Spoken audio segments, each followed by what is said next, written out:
আমগুলো তো অনেক বড় বড়। এটার নাম কি জানি না। জয়ের নিচে যেটা কি আম? ভাই এটা কি আম তো আমি বলতে পারতেছি না। এটা হিমসাগর মনে হয় বড় সাইজের ওইটা। রুপালি মনে হতে পারে। হ্যাঁ। কিন্তু দেখেন ভাই গাছ থেকে এখন নিছি একদম পাকা ভাই অস্থির।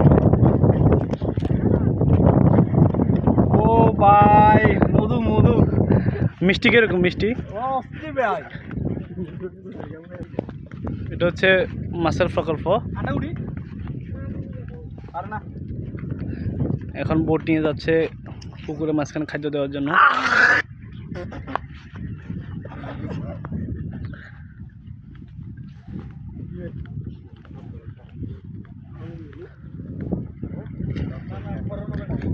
ওখানে কি খাদ্য দিবি কি?